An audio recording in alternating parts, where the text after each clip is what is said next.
دونوں اپنا وطن چھوڑ رہے ہیں، دونوں اپنا گھر چھوڑ رہے ہیں، اور دونوں اپنے خاندان کو چھوڑ کر وہاں سے روانہ ہو رہے ہیں۔ بظاہر دونوں کی ہجرت بڑا عظیم و شان عمل لگتا ہے، لیکن اس کی اصل روح کہ یہ عمل صالح بنے، اللہ کے ہاں قبول ہو جائے، اس پر اس عظیم و شان عبادت کا اجر ملے، وہ روح کیا ہے؟ وہ نیت ہے۔ غرض کیا ہے؟ باعث کیا ہے؟ تو بظاہر نماز دونوں کی ایک جیسی ہے، بظاہر حج دونوں کا ایک جیسا ہے، بظاہر عمرہ دونوں کا ایک جیسا ہے، بظاہر صدقہ دونوں کا ایک جیسا ہے، بظاہر دوسروں کی خدمت دونوں کی ایک جیسی شکل ہے، دونوں کی شکل ایک جیسی ہے، لیکن اس کے پیچھے جذبہ کیا ہے؟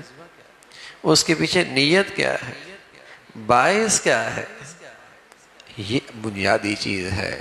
رسول اللہ صلی اللہ علیہ وسلم جو بتانا چاہ رہا ہے کہ اللہ کے ہاں تو وہی عمل قبول ہے جو خالص اللہ کے لیے ہو،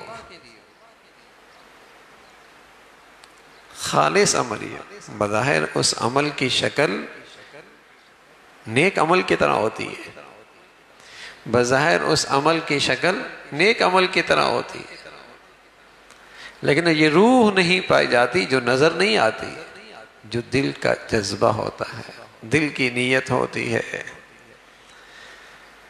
تو وہ باعث کیا ہے؟ تو اعمال کا دار و مدار نیتوں پر ہے کہ اس عمل کا باعث کیا ہے۔ اللہ اس معاملے میں بڑا غیور ہے، شرکت برداشت نہیں کرتا، شرکت برداشت نہیں کرتا، اور فرمایا کرتے تھے چھپا ہوا شرک ریاکاری ہے۔ اللہ ہم سب کی حفاظت فرمائے، اللہ ہم سب کی حفاظت فرمائے۔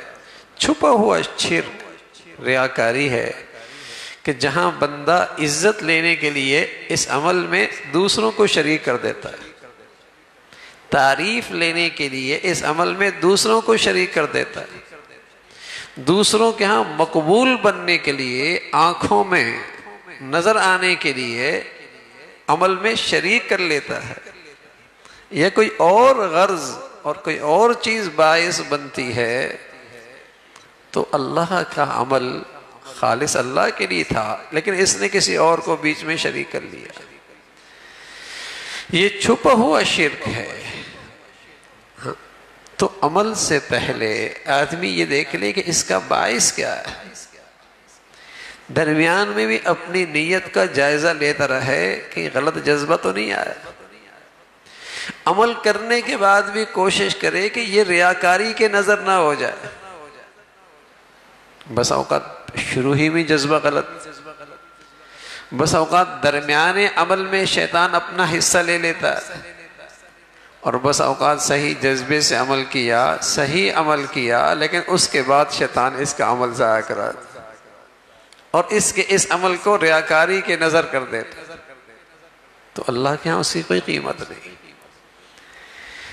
یہی بڑا دھوکہ دیتا ہے شیطان کہ محنت بھی کی، مزدوری بھی کی، مشقت بھی اٹھائی، تکلیف بھی برداشت کی، حاصل بھی کچھ نہیں ہوا، حاصل بھی کچھ نہیں ہوا، اور اس نے وہ جذبہ، نیت وہ خراب کر دیا، اور اس عمل کو غیر اللہ کی نظر کر دیا۔ تو رسول اللہ صلی اللہ علیہ وسلم بتا دے کہ ہجرت کتنا عظیم الشان عمل ہے، کتنا عظیم الشان عمل ہے، اور بظاہر دونوں کے اس ہجرت کی عمل کی ظاہری شکل میں کوئی فرق نہیں ہے، دونوں کی ظاہری عمل کی شکل ایک جیسی ہے، لیکن ایک کا جذبہ غلط ہے، ایک کا باعث غلط ہے، ایک کی نیت غلط ہے، تو اس کی عمل کی کوئی اہمیت نہیں۔ حدیث میں آتا ہے، اللہ ہم سب کی حفاظت فرمائے، 3 طبقے ایسے ہیں جو اس دنیا میں دین کی حفاظت اور دین کی اشاعت میں غیر معمولی، غیر معمولی۔ ایک تو وہ ہے جسے اللہ نے علم دیا ہو اور ساری زندگی اس نے علم کی خدمت کی ہو، دین کی خدمت کی ہو، دوسرا جس نے اس دین کی خاطر جان دے دی ہو، اور تیسرا جس نے اپنا مال لگا دیا۔ حضرت ابو ہریرہ فرماتے ہیں رضی اللہ تعالیٰ عنہ کل قیامت میں سب سے پہلے آگ جہنم کی جو جلائی جائے گی وہ انہی قسم کے لوگوں سے جلائی جائے گی. سب سے پہلے جو آگ کا ایندھن بنیں گے، اتنا عظیم الشان عمل، علم ملا اور بظاہر اس علم کی خدمت کی اور اللہ نے جان دی اور بظاہر اس کی جان کی قربانی شہادت مل گئی، اور تیسرا اس نے مال لٹا دیا.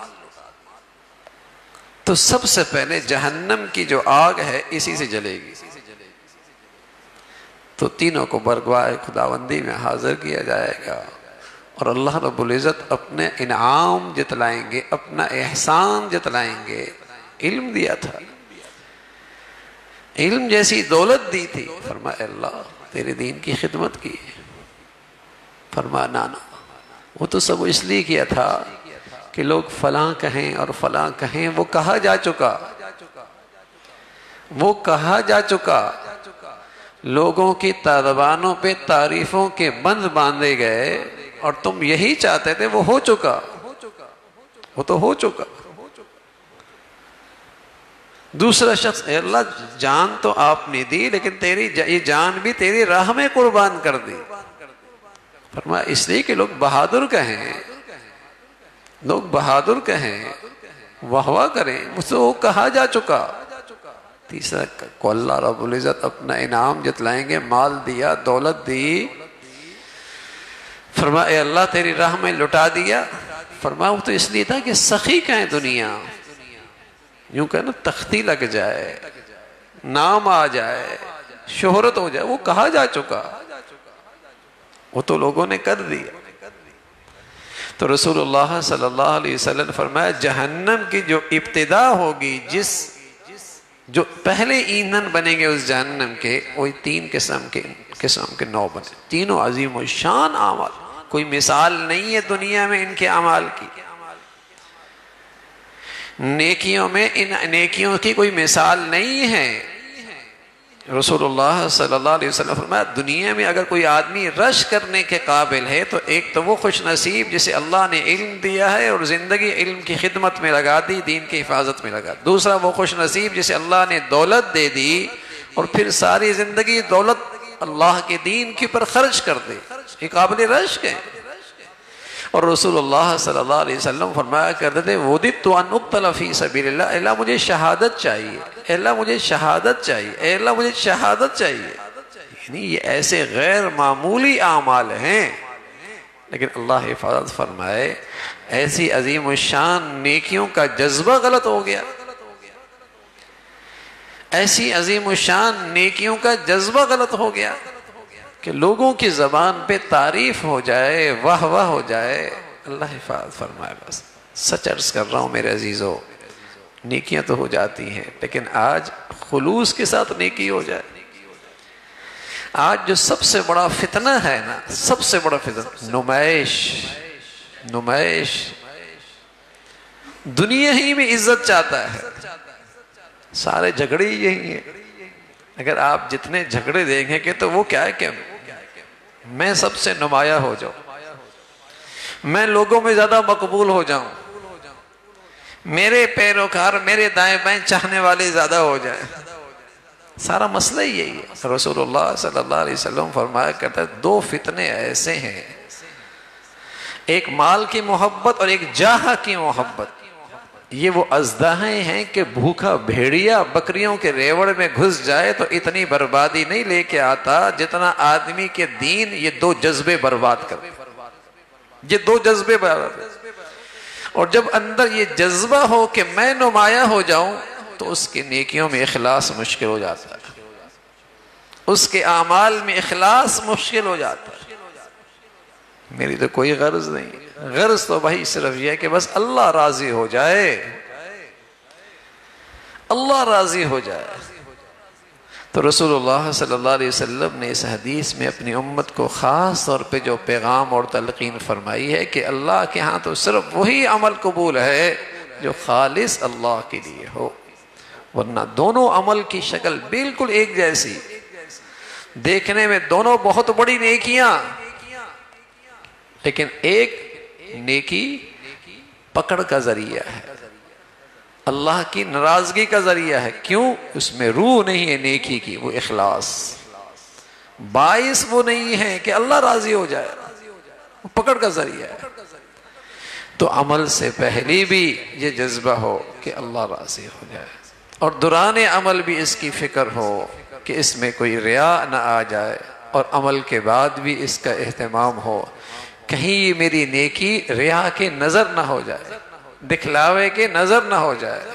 اور اللہ کریم سے جیسے حضرت ابراہیم علیہ السلام نے دعا فرمائی تھی، بیت اللہ کی تعمیر کی، اور تعمیر کرنے کے بعد باپ بیٹا اللہ سے کہتے ہیں ربنا تقبل من، اے اللہ تو قبول بھی فرما لے، انک انت السمیع العلیم، آپ ہماری دعائیں بھی سن رہے ہیں اور ہمارے دلوں کی نیتیں بھی جانتے ہیں، آپ ہماری دعا بھی سن رہے ہیں اور ہمارے دلوں کی نیت بھی جانتے ہیں آپ کہ اس گھر کی تعمیر خالص آپ کو راضی کرنے کے لیے، آپ کی رضا حاصل کرنے کے لیے ہے۔ تو اللہ کے ہاں عمل وہی قبول ہے جو خلوص کے ساتھ ہو، اور ریا سے اور نام و نمود سے اور ہر دنیاوی جذبے سے پاک اور صاف ہو۔ اللہ ہمیں سبھی کو نیکی کی توفیق نصیب فرمائے، اور صحیح جذبے اور صحیح نیت کے ساتھ اللہ کریم توفیق نصیب فرمائے۔ اللہم لک الحمد کلو ولک الشکر کلو، اللہم لک الحمد کلو ولک الشکر کلو، اللہم اعنا علی ذکرک و شکرک و حسن عبادتک، اللہم اعنا علی ذکرک و شکرک و حسن عبادتک، نستغفر اللہ و نتوب الیک، نستغفر اللہ و نتوب الیک، سبحان ربک رب العزة عما یصفون وسلام علی المرسلین والحمد للہ۔